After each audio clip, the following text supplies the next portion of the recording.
إن الحمد لله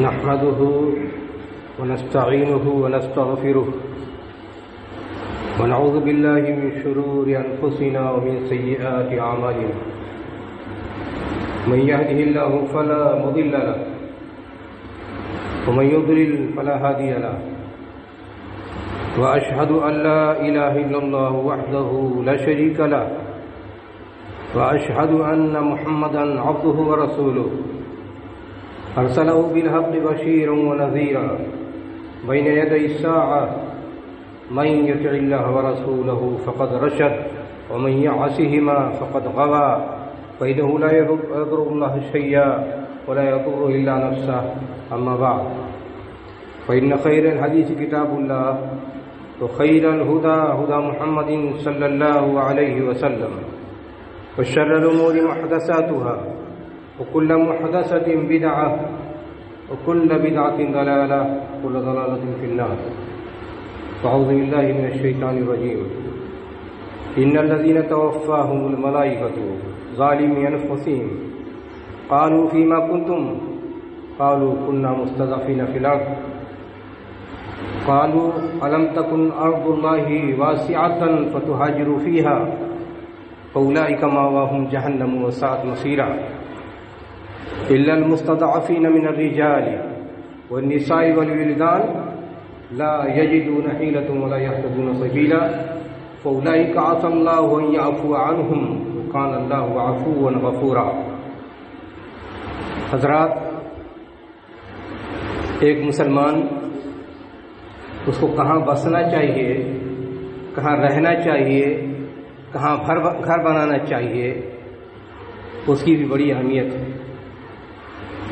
ہر آدمی آزاد نہیں ہے، چاہے جہاں رہ لے، چاہے جہاں گھر بنا لے. اسلام کی تعلیم یہ ہے کہ آپ ایسی جگہ رہیے جہاں آپ اسلامی اخوت کا پائیں، جہاں آپ مسلمانوں کے جو حقوق ہوتے ہیں آپس میں وہ پائیں، جہاں مسلمانوں کے یونٹی و اتحاد کو پائیں، جہاں مسلمانوں کی ہمدردی و مواسات کو پائیں، جہاں آپ کی عبادت کے مساجد موجود ہوں، جہاں آپ کے تعلیم کے لیے مدارس و مراکز موجود ہوں. یہ بنیادی ضرورتیں ہیں تعلیم رہنے کے لیے، گھر بنانے کے لیے. اگر یہ بنیادی ضرورتیں فراہم نہ ہوں اور کسی کے پاس دولت ہو، پوش ایریے میں آباد ہونے کا خیال دل و دماغ میں بس جائے اور مسلم آبادی چھوڑ کر وہاں جا کر آباد ہو جائے، اس کا کیا حل ہوگا؟ اس کی اولاد برباد ہوگی، اس کا دینی ماحول خراب ہوگا، اس کے گھر میں دین اور دین پسندی کے مواقع ختم ہو جائیں گے، دینی تعلیم، اجتماعیت، مساجد میں حاضری، خطبوں میں حاضری، ساری چیزوں سے معروم ہو جائے گا.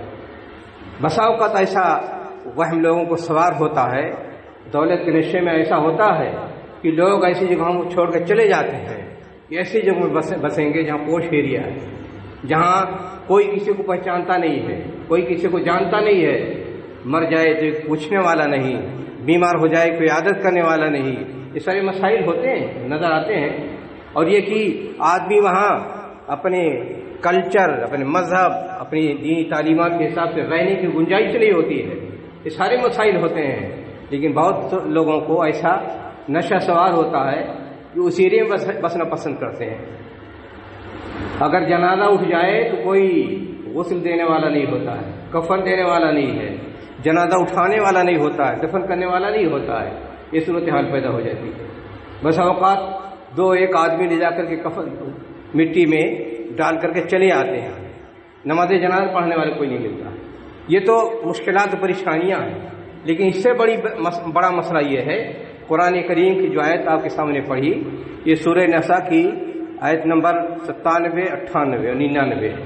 اس میں اللہ نے بیان فرمایا کہ جب انسان کا انتقال ہوتا ہے اور وہ ظالم ہوتا ہے تو فرشتے سے کہتے ہیں کہیے کیسے رہے؟ کہیں گے ہم کمزور تھے، اس لیے جہاں موقع ملا وہاں بس گئے. تو فرشتے کہیں گے کیا اللہ کی زمین کشادہ نہیں تھی کہ وہاں ہجرت کر کے چلے جاؤ؟ یہ مسلمانوں کی بات ہو رہی ہے، عام لوگوں کی نہیں. پھر اس بعد اللہ تعالیٰ نے فرمایا فَأُولَٰئِکَ مَأْوَاهُمْ جَهَنَّمُ وَسَاءَتْ مَصِیرًا، کہ ایسے لوگ ہیں جن کا ٹھکانہ جہنم ہے اور جہنم برا ٹھکانہ ہے۔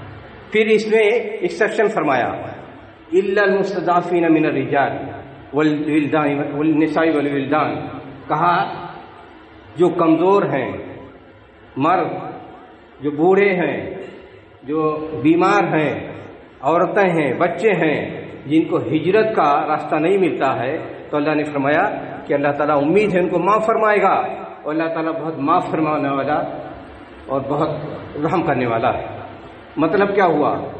واقعہ یہ ہے جب رسول اکرامی صلی اللہ علیہ وسلم کو حکم ہوا مدینہ ہجرت کر کے آ جائے تو آپ مدینہ آ گئے، اسلامی ریاست قائم ہوئی اور وہاں اسلام کے نفاذ کی مکمل آزادی ملی۔ اس وقت تمام مسلمانوں کو جزیرۃ العرب میں جہاں تھے حکم ہوا کہ وہ ہجرت کر کے اپنا وطن چھوڑ کر کے مدینہ میں آ جائیں، اور جو لوگ ہجرت کر کے نہیں آ سکتے تھے کوئی عذر نہیں تھا ان کے پاس، محض وہاں رہنا چاہتے، دو شکل تھی، آدمی بلا عذر وہاں رہنا چاہتا تھا، یا یہ کہ ظالموں نے کو روک رکھا تھا، یہ اندھے تھے، لولے تھے، لنگڑے تھے، یا صرف عورتیں تھیں، یہ چھوٹے بچے تھے، وہ ہجرت نہیں کر سکتے تھے، تو کہا ان کو چھوڑ کر بغیر عذر کے اگر لوگ مدینہ ہجرت کر کے نہیں آئے تو اللہ نے فرمایا کہ مسلمانوں کا ان سے کوئی تعلق نہیں ہے، اور ویسے لوگوں کا ٹھکانہ کافروں کے ساتھ ہوگا، کافروں کے ساتھ اٹھائے جائیں گے اور ان کا ٹھکانہ جہنم ہے اور بری جگہ۔ لیکن جو لوگ کمزور تھے، جو کسی طرف پہنچ نہیں سکتے تھے ہجرت کر کے، ان کے بارے میں اللہ نے حکم فرمایا کہ ان کو مستضعفین قرار دیا، مستضعفین ہیں، کمزور ہیں، اور ان کے لیے حکم فرمایا کہ اللہ تعالیٰ ان کے ساتھ مغفرت کا معاملہ فرمائے گا، اور اللہ تعالیٰ بہت رحم فرمانے والا ہے۔ دو پوزیشن ہوئی، جب ایک تو مستضعفین کی اور ایک غالبین کی۔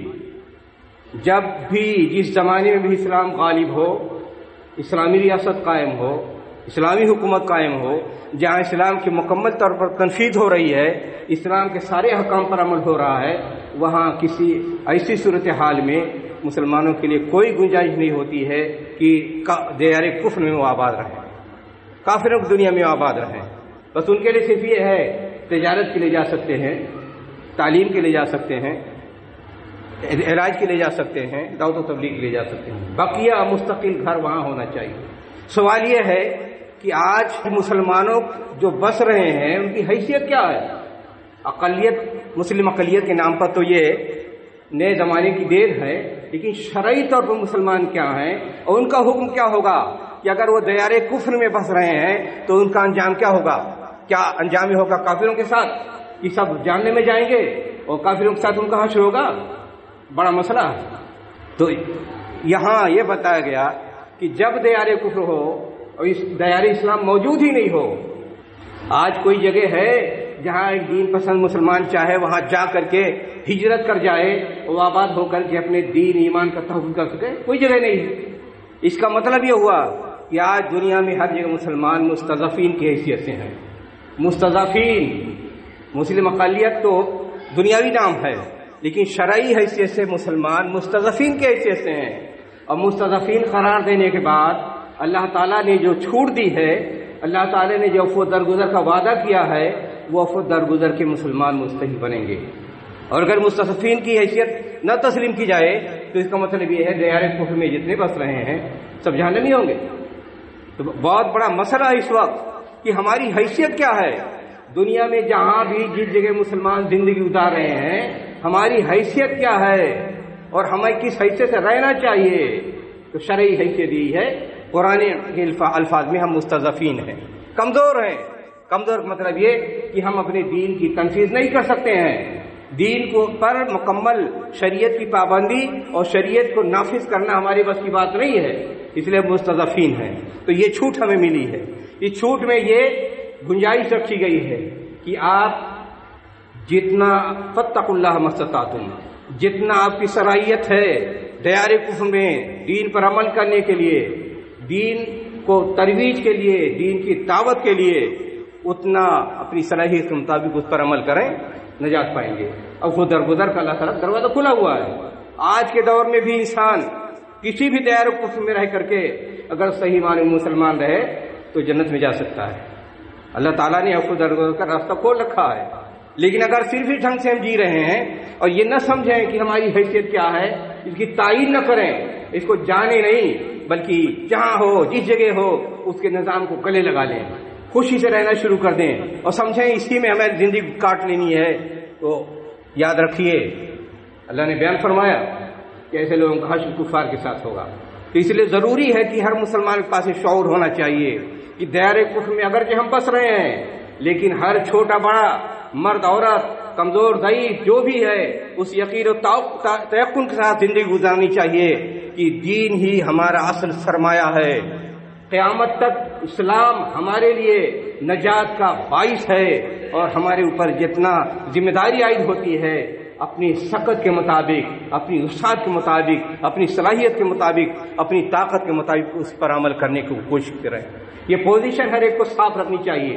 اگر کوئی آدمی اس زمانے میں دائرۂ کفر میں رہ رہا ہے اور یہ سمجھتا ہے کہ اب اسلام چلنے والا نہیں ہے، تو بھلے نام رکھ لے وہ مسلمان، بھلے نام وہ نماز بھی پڑھے، بھلے وہ مساجد میں اس کی حاضری بھی ہو، لیکن اگر وہ یہ سمجھتا ہے کہ آج کے دور میں اسلام کی گنجائش نہیں ہے، یا اسلام کی بہت سے نظام جیسے معاشی نظام، تعلیمی نظام، اجتماعی نظام، پردے کا نظام، یا داڑھی، شکل صورت کا یا پہناوا کا، یہ سب نہیں چلے گا اسلام کا، تو ایسا آدمی کا حشر کفار کے ساتھ ہوگا۔ یہ یقین رکھنی چاہیے، یہ نہایت حساس نقطہ ہے، ہر آدمی کو سوچنا سمجھنا چاہیے کہ ہم ایسے بھیڑوں کی طرح آزاد نہیں جدھر سے اٹھائے چل دیں۔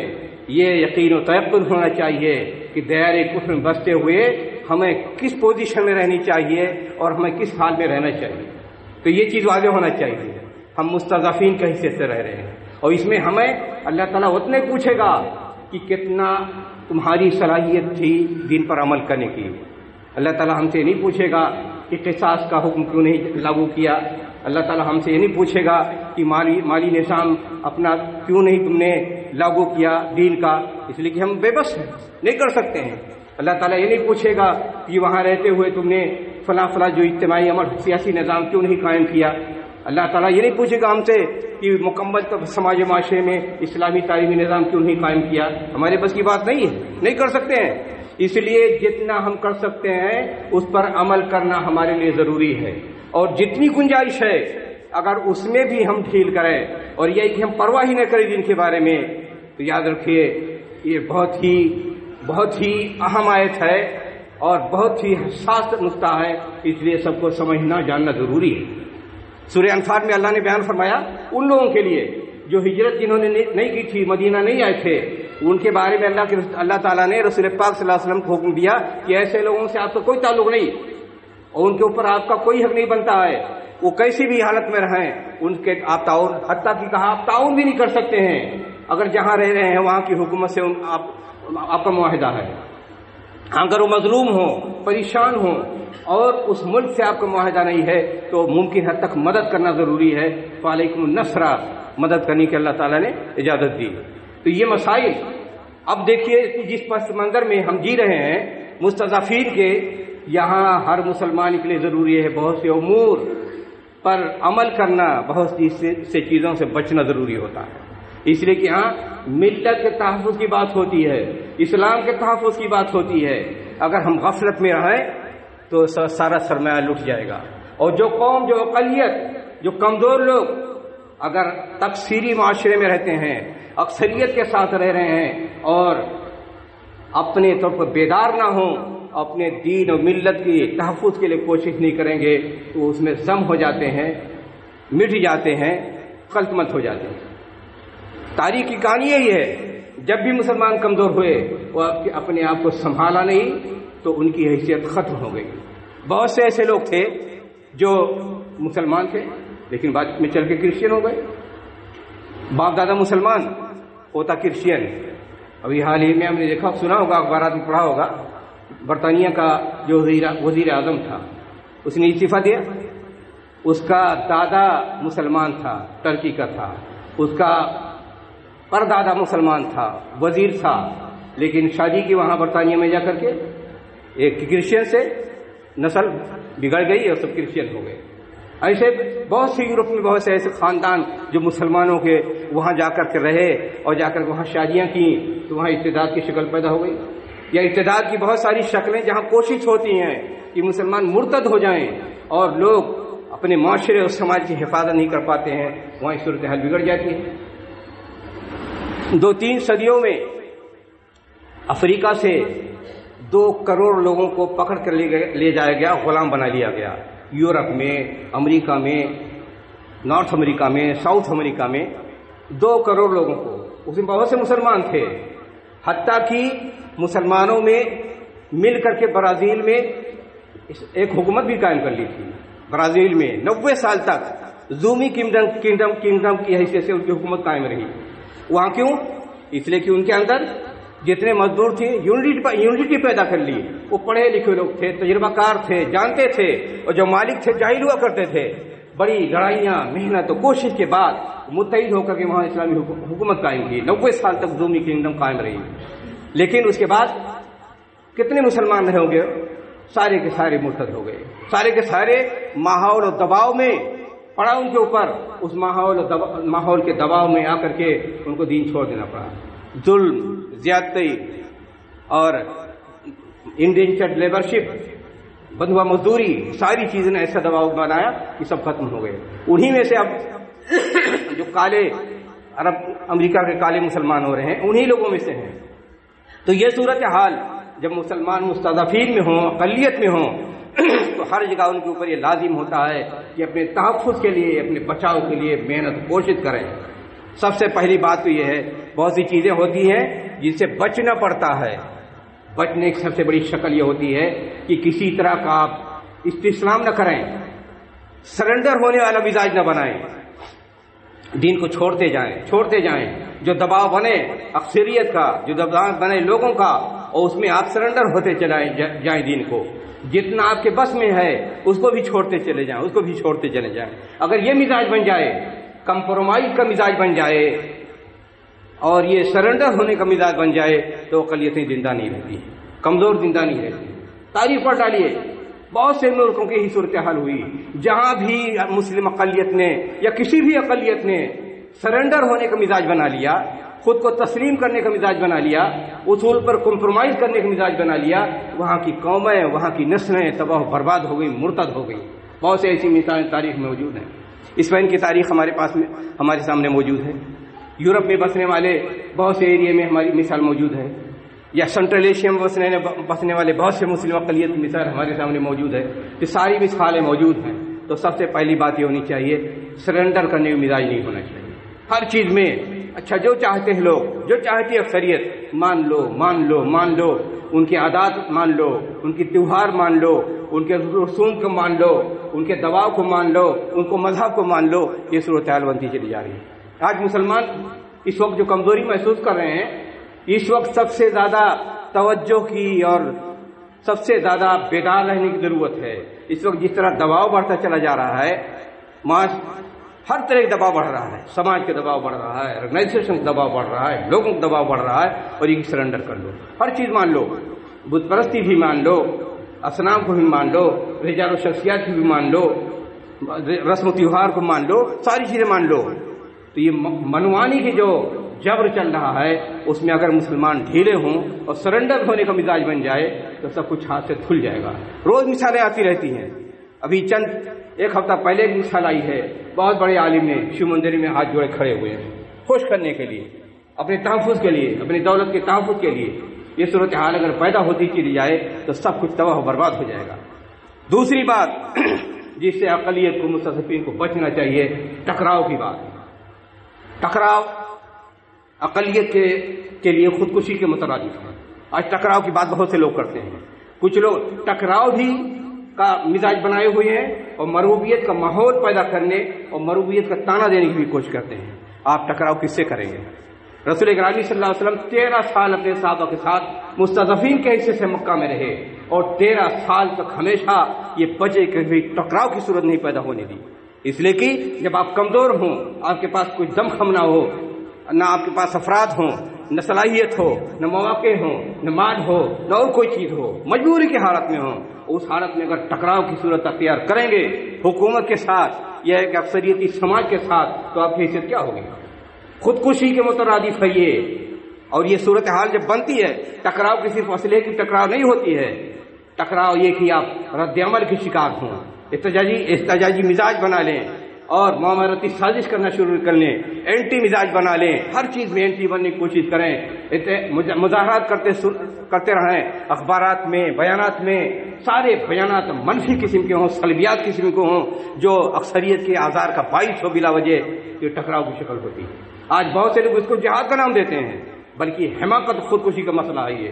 بہت سے ایسی تنظیمیں گھومتی پھرتی ہیں ٹکراؤ کے لیے، اور بہت سے جو انڑ نوجوان ہوتے ہیں، پڑھے لکھے بھی، وہ سمجھتے ہیں ان کا ساتھ دو، ملت کے مسیحا بن جاؤ گے، اور اسی بنیاد پر لوگ مسلم سماجی معاشرہ بدنام بھی ہوتا ہے، دباؤ میں بھی آتا ہے، اور کتنے لوگ جاتے ہیں جیلوں میں جاتے ہیں، مارے بھی جاتے ہیں۔ تو ٹکراؤ کی حیثیت نہیں ہونی چاہیے۔ اگر مسلم اقلیت اور مستضعفین ان کے ساتھ مفاہمت کی بات، مل بیٹھنے کی بات، ان کے ساتھ محاورت کی بات، ان کے ساتھ گفتگو کی بات ہو، ڈائلاگ کی بات ہو، تو ایسے ماحول میں یہ صورتحال ہونی چاہیے کہ مستضعفین کے، اقلیت کے لیڈروں کو چاہیے کہ ایسا ماحول بنائے، مزاج بنائے کہ ان کے ساتھ ڈائلاگ ہو، ہر چھوٹے بڑے مسئلے پر ان کے ساتھ مفاہمت کی بات ہو، تب جا کر کوئی مسئلہ بن سکتا ہے۔ لیکن اگر ٹکراؤ کی بات ہوگی، چاہے وہ اخباری بیانات کے ٹکراؤ ہو، چاہے تقریروں کا ٹکراؤ ہو، چاہے بدماشی کا ٹکراؤ ہو، چاہے ان سے اسلحے کے ساتھ ٹکراؤ کی بات ہو، چاہے دھماکے کی بات ہو، اس کا نتیجہ کیا ہوگا؟ نتیجہ یہ ہوگا کہ تھوڑی دیر کے لیے تو بڑا مزہ آئے گا، لیکن انجام یہ بنے گا کہ آپ کو تہس نہس کرنے کے مواقع ملیں گے اور آپ مارے جائیں گے۔ اور صورتحال بنتی چلی جا رہی ہے۔ 50 بلکہ 100 سال یہی دیکھا جاتا ہے، جو ٹکراؤ کی صورت بنائی گئی ہے، اس ٹکراؤ کے نتیجے میں کروڑوں مسلمان مارے گئے ہیں پورے بر صغیر میں۔ لیکن یہی اگر صورتحال ہو ڈائلاگ کی، دعوت و تبلیغ کی، مفاہمت کی، مسالمت کی، اور یہ ہماری ضرورت بھی ہے، مجبوری نہیں، مجبوری نام نہیں لینا چاہیے، ضرورت بھی ہماری یہ ہے کہ ان کے ساتھ ڈائلاگ ہو، گفتگو ہو، مفاہمت کی بات ہو، کوئی بھی مسئلہ ہو، ایسے سمجھدار لوگ ہوں، ایسے لائق لوگ ہوں کہ ان سے ساتھ جائیں، بات کریں، اپنی بات منوا کے آئیں، اور آدمی ایسا کر سکتا ہے، یہ صورتحال پیدا ہو سکتی ہے۔ اور یہ بھی صورتحال نہ ہو تو کم سے کم ٹکراؤ کے بجائے اپنا تحفظ تو کر سکتے ہیں، اپنے آپ کو بچا تو سکتے ہیں، اپنے آپ کو لڑنے بھیڑنے اور غلط راستے پہ چلنے سے، خودکشی کے راستے پہ جانے سے بچا تو سکتے ہیں۔ کیا حاصل کیا؟ ایک ٹائم میں انڈین مجاہدین کے نام پر سرفروں نے کام کیا تھا۔ کیا ہوا تھا؟ 200-400 لوگ مارے گئے، لیکن 40,000 نوجوان جیل میں ڈالے گئے۔ کتنے مارے گئے، کتنے کی زندگی برباد ہوئی، کتنے گھر برباد ہو گئے، اس کا پتہ کسی کو ہے؟ جنہوں نے کیا وہ جھیلے اور اپنی زندگی برباد کر لی۔ کیا ملا ٹکراؤ سے؟ کچھ حاصل ہوا؟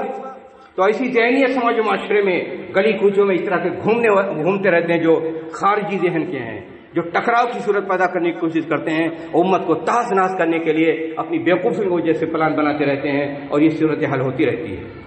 اس اسٹیج سے نام لینا نہیں چاہتے، لیکن ایسے بہت سے موجود ہیں جو اس طرح کی ذہنیت بناتے پھرتے ہیں، خاص طور پر نوجوانوں کو گمراہ کرنے کی کوشش کرتے ہیں۔ لہذا سمجھداری کا مظاہرہ ہونا چاہیے۔ جو اقلیت اپنے پاس سمجھداری نہیں رکھ سکتی، اس کے پاس ضبط نہ ہو، اس کے پاس صبر نہ ہو، اور ٹکراؤ کے راستے پہ چلنے کی کوشش کرے، وہ خودکشی کرنے کے لیے تیار ہو جاتی ہے، قوم و ملت کو داؤں پر لگا دینا چاہتی ہے، اپنی ہوس کے لیے، اور اپنی شہرت کے لیے، اور اپنی بیوقوفیوں کے لیے۔ لہذا یہ ٹکراؤ کی شکل نہیں ہونی چاہیے۔ اچھا، یہی لوگ جو سماج و معاشرے کے غلط قسم کے لوگ، خارجی ذہن رکھنے والے ہیں، جو ہر وقت ٹکراؤ کی بات کرتے رہتے ہیں، یا موقع ملتا ہے تو حماقت کرتے رہتے ہیں، وہی علماء کو، سماج کو، اور سماج و معاشرے کے اغوا لوگوں کو، پیشواؤں کو تانا دیتے رہتے ہیں۔ مرغوبیت کسے کہتے ہیں؟ اگر ایک مسلمان کے پاس ایمان ہے، اگر ایک مسلمان کے پاس استقامت ہے، اگر ایک مسلمان کے پاس صبر ہے، تو مرغوب نہیں ہو سکتا ہے، نہ مرغوب کہا جا سکتا ہے۔ جو دین کی تعلیمات ہیں اس میں مرغوبیت کی جگہ ہی نہیں ہے۔ اگر سچے مسلمان بن جائیں تو خطرناک سے خطرناک صورتحال میں مسلمان مرغوب نہیں ہو سکتا ہے۔ اسلام میں توکل ہے، اسلام میں صبر ہے، اسلام میں تمانیت ہے، اسلام میں شکر ہے، اسلام پر اللہ پر بھروسہ ہے، اسلام میں اجتماعیت ہے، اسلام میں وحدت ہے، اسلام میں بھائی چارہ ہے، اسلام میں اخوت ہے۔ یہ ساری جو سرچشمے ہیں طاقت کے کس لیے ہیں؟ اس لیے کہ خراب سے خراب صورتحال میں مسلمان اپنے آپ کو برقرار رکھیں، مسلمانوں کی توانائی ضائع نہ ہو، مسلمان اپنی قوت کے ساتھ سماج و معاشرے میں زندہ رہیں۔ اس لیے اور سب سے بڑی بات تو یہ ہے کہ مسلمانوں کو سرفراز ہونے کے لیے اور مسلمانوں کو فیض جاری رہنے کے لیے دعوت ہے، دعوت و تبلیغ ہے۔ دعوت و تبلیغ کیا ہے؟ ایک مسلمان ساری دنیا کا نجات دہندہ ہے، دنیا میں جتنا ظلم ہے انصاف لانے کے لیے ہے، دعوت اس لیے ہے کہ حقائق و سچائیاں لوگوں پر واضح ہوں۔ تو جو مسلمان جس کے پاس دعوت ہے، قرآن کریم کی دعوت ہے، سنت رسول کی دعوت ہے، وہ کبھی مروب نہیں ہو سکتا۔ مروبیت کا تانا دینا یہ حماقت کی دوسری شکل ہوا کرتی ہے۔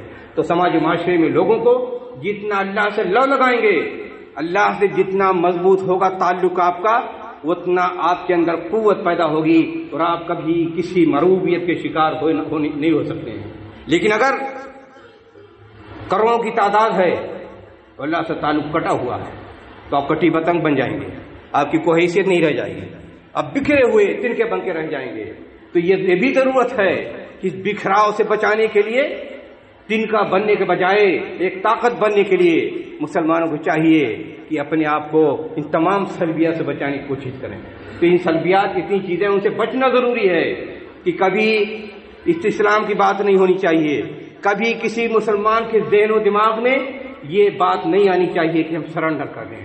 جو کچھ بھی دانشور کا ہے، مفکر کا ہے، ہندوت کا ہے، کتنے بھی لوگ کہاں ہیں، لیکن یہ کہ جو ہماری دینی تعلیمات ہیں، دین کے مصادر ہیں، دین کے ضوابط ہیں، دین کے فرائض ہیں، دین کے واجبات ہیں، حلال حرام ہیں، حقوق ہیں، اخلاقیات ہیں، کبھی ان امور پر کسی طرح کو کوئی کمپرومائز نہیں ہو سکتا ہے اور کبھی کسی کو کمپرومائز کرنا بھی نہیں چاہیے۔ اگر آدمی ایک مسلمان سمجھے کہ ہم مسلمانوں کے خیر خواہ ہیں، اپنی ریڑھی دکھانے کے لیے جائے ہر ایک سے کمپرومائز کرتا پھرے دین پر، دین کے اصول و ضوابط پر، دین کے مراجع پر، تو دنیا کا سب سے بڑا بدترین انسان ہے وہ۔ یہاں کسی طرح کا کمپرومائز نہیں ہو سکتا ہے اور یہاں کا قانون، یہاں کا دستور ہمیں کہتا بھی نہیں ہے کہ ہم کمپرومائز کریں۔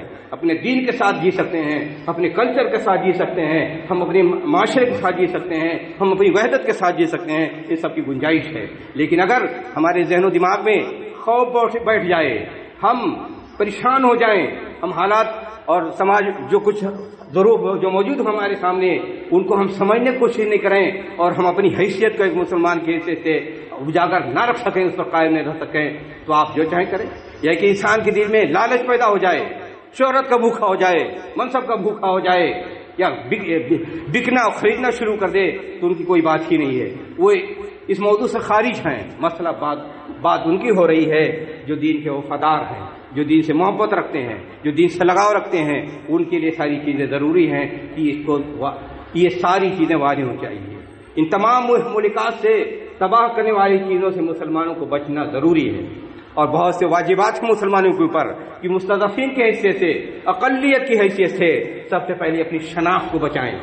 ہماری شناخت مسلم کی حیثیت سے ہے، ہماری شناخت نبی اکرم صلی اللہ علیہ وسلم کو امت کی حیثیت سے ہے، ہماری شناخت موحد کی حیثیت سے ہے، ہماری شناخت داعی کی حیثیت سے ہے۔ اگر ہماری یہ شناخت برقرار ہو کہ ہم رسول گرامی صلی اللہ علیہ وسلم کی امتی بن کر جئیں، اگر ہماری یہ شناخت برقرار رہتی ہے کہ وحدت کو ہم زندہ رکھیں گے، اگر ہماری شناخت یہ بچتی ہے کہ ہم اسلام کے داعی و مبلغ ہیں، تو مسلمانوں دین اور ملت کے فروغ کا راستہ کوئی نہیں روک سکتا ہے۔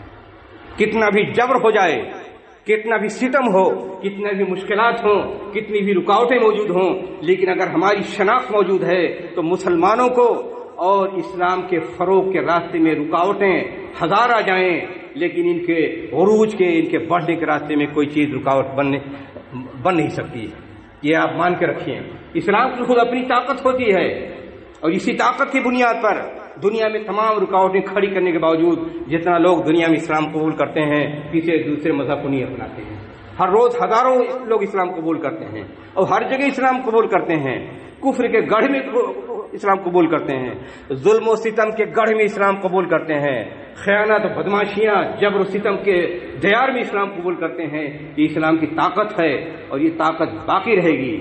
وقتی طور پر حالات دیگرگون ہوتے ہیں، ظلم و ستم کی کہانیاں رچی جاتی ہیں، لوگ ستائے جاتے ہیں، سازشیں ہوتی ہیں، معامرتیں ہوتی رہتی ہیں اور ہمارے مٹانے کے لیے لوگ سازشیں کرتے رہتے ہیں، لیکن یہ زیادہ دیر کی چیزیں نہیں چلتی ہیں۔ کچھ وقت ہوتا ہے یہ چل جاتا ہے۔ یہ فطرت کے خلاف ہے، قانون کے خلاف ہے، انسانیت کے خلاف ہے اور انسان کے سوچ اور ذہن کے خلاف ہے اور سماج و معاشرے کے بننے بگڑنے کے خلاف ہے کہ یہ زیادہ دیر تک ہی چیزیں نہیں چل پاتی ہیں، کچھ ہی دیر چلتی ہے۔ دنیا میں کتنے ظالم آئے سب کا حشر آپ کو معلوم ہے۔ اس دور میں بھی آپ نے نازی ہٹلر کو بھی دیکھا، کتنے دن چلا۔ آپ نے کمیونزم کو دیکھا، کتنے دن چلا۔ وہی کمیونزم جو آج ہی دنیا پر قبضہ کیے ہوئے تھا، 70 سال اس نے حکومت کی اور وہاں اللہ کا نام لینا جرم تھا۔ آج وہ کمیونزم کو لوگوں نے ٹم کر دیا ربش بنا کر کے، اور وہی ایریے، وہی علاقے جہاں یہ ظلم ہو رہا تھا آج حکومت کے خرچے پر مسجدیں بن رہی ہیں۔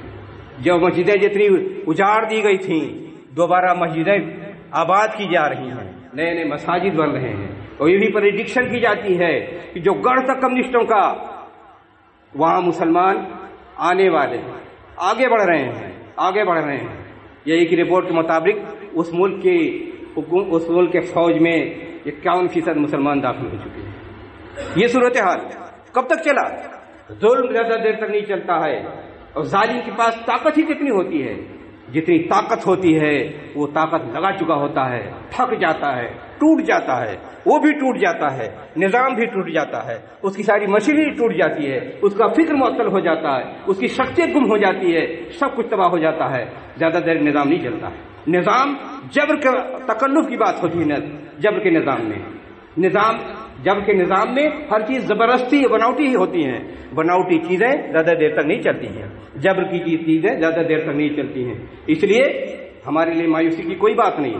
جس دین کو ہم اپنائے ہوئے ہیں، جس دین پر ہم چل رہے ہیں، وہ دین میں اتنی طاقت ہے کہ آپ اگر وفادار بن کے رہیں دین کے ساتھ تو نقشہ بدل سکتا ہے کہ پورا ملک مسلمان بن سکتا ہے۔ اور ایک دن آنے والا ہے یہ سب بنیں گے، مسلمان بنیں گے، چاہیں یا نہ چاہیں، لیکن ان کو اللہ کے دین کو ماننا پڑے گا۔ رسول اکرم صلی اللہ علیہ وسلم کی بشارت موجود ہے اور قرآن کریم کا حکم موجود ہے۔ لہذا مستضعفین کی حیثیت سے یہ جو بچنا چاہیے سب سے خطرناک ہی ہوتا ہے۔ استسلام نہیں ہونا چاہیے، ٹکراؤ نہیں ہونی چاہیے۔ آج ٹکراؤ، استسلام اور مروبیت تینوں چیزیں ساتھ ساتھ چل رہی ہیں، اور تینوں کو دل و دماغ میں داخل کرنے کی اپنے لوگ کوشش کر رہے ہیں۔ ٹکراؤ کی بات ہو رہی ہے۔ اب دیکھیے جتنے مکمل طور پر سیکولر ہو چکے ہیں، علمانیت ان کے دل و دماغ میں گھس چکا ہے، وہ دین کو سمجھتے نہیں۔ کیا ہے؟ استسلام ہو چکا ہے، اور وہ ان کا حشر طے ہو چکا ہے کفار کے ساتھ۔ بہت سے ایسے ہیں ٹکراؤ والی بات کرتے ہیں، ٹکراؤ مردوں کے ساتھ خود ٹکرائیں گے، اور جو لوگ ثبوت دے عقل مندی کا، شعور کا، سمجھ بوجھ کا، ان کو مرویت کا طعنہ دیتے ہیں۔ پوری تاریخ پڑھ ڈالی ہے انسانیت کی، کیا کوئی بھی قوم اقلیت رہ کر کے، کمزور رہ کر کے ٹکراؤ کی صورت میں کبھی بچی ہے؟ کبھی نہیں بچی ہے ٹکراؤ کی صورت میں رہ کر کے۔ یہ دیکھ لیجئے سری لنکا میں تامل ٹائیگروں نے، ان کے پاس 20,000 فوج تھی، ان کے پاس بری فوج بھی تھی، بحری فوج بھی تھی، ہوائی بھی فوج تھی۔ اب لے لیتے ہیں حکومت کی، تب لے لیتے ہیں، لیکن چند سال میں ایسے بکھرے کہ آج ایک بھی باقی نہیں ہے، سب کی تباہ و برباد۔ تو ٹکراؤ کی صورت میں آدمی کتنا بھی طاقتور بن جائے، چند سرفرے اگر بہت زیادہ دھماکے بھی کر لے جائیں تو صرف چسکی کی بات ہوتی ہے، جیسے آدمی نشہ کرتا ہے، تھوڑی دیر کے لیے سمجھتا ہے دنیا کا بادشاہ بن گیا۔ ایسے احمق لوگ بھی اگر کہیں کچھ بیوقوفی کی باتیں کرتے ہیں تو تھوڑی دیر سمجھتے ہیں جیسے حکومت ان کے ہاتھ میں آ گئی ہے اور بڑے طاقتور بن گئے ہیں، لیکن جب پٹائی ہوتی ہے، گھر برباد ہوتا ہے، لوگ برباد ہوتے ہیں، تو صرف ساری دنیا میں آہوداری کرتے پھرتے ہیں۔ لہذا ٹکراؤ کی پوزیشن، ٹکراؤ کا ذہن انتہائی خطرناک ہے، دینی کے طور پر بھی، انسانی طور پر بھی، قانونی طور پر بھی، نتائج کے اعتبار سے بھی اگر ٹکراؤ کی راہ اختیار کریں گے تو خودکشی کی راہ اختیار کریں گے۔ انسان اگر ٹکراؤ کا راستہ اختیار کرتا ہے تو مظلوم ہو تو اس کی مظلومیت نہیں مانی جاتی ہے، ظالم قرار دیا جاتا ہے۔ آدمی ایک اقلیت جب ٹکراؤ کا راستہ اختیار کرتی ہے تو وہ مظلوم نہیں رہ جاتی ہے، وہ ظالم قرار دی جاتی ہے، وہ ظلم کے کٹہرے میں، مجرم کے کٹہرے میں اس کو کھڑا کر دیا جاتا ہے۔ تو یہی صرف نہیں کہ آپ خودکشی کرتے ہیں، بلکہ اقلیت جب ٹکراؤ کا راستہ اختیار کرتی ہے تو مجرم گردانی جاتی ہے، کورٹ میں گردانی جاتی ہے، سماج میں گردانی جاتی ہے، میڈیا میں گردانی جاتی ہے، انٹرنیشنل میڈیا میں گردانی جاتی ہے۔ ایسے لوگوں کو مجرم قرار دے دیا جاتا ہے، ان کو کہیں کوئی ٹھکانہ نہیں ہوتا ہے، ان کی بات کوئی سننے کو تیار نہیں ہوتا ہے کہ دنیا کے ریجیکٹڈ لوگ ہیں، دنیا کے ناشائستہ لوگ ہیں اور دنیا کے لیے بوجھ لوگ ہیں، ان کی کوئی حیثیت نہیں ہے۔ تو یہ صورتحال یاد رکھنی چاہیے. اقلیتوں کو یہ کہ مستضعفین کے لیے ضروری ہے بنیادی طور پر بہت سی چیزیں کرنا ہے، پھر انشاءاللہ کسی دوسرے موقع پر اللہ تعالی ہم سب کو توفیق عطا فرمائے کہ ہم دین کو صحیح طور پر سمجھیں، اس کے مطابق عمل کریں، اور یہاں مستضعفین کی حیثیت سے رہ رہے ہیں. اپنے کو دین و ملت کو بچانے کے لیے جتنا ہر فرد جتنی زیادہ چوکسی ہو سکتی ہے اس کو چوکسی اختیار کرنی چاہیے، اور اپنے بقا کے لیے دین کے حوالے سے، دعوت کے حوالے سے، تعلیم کے حوالے سے، یونٹی اور بھائی چارہ کے حوالے سے وہ ساری توانائی اور طاقت کو اپنے اندر پیدا کریں. اللہ تعالی ہمیں اس کی توفیق عطا فرمائے. وآخر دعوانا الحمدللہ رب العالمین.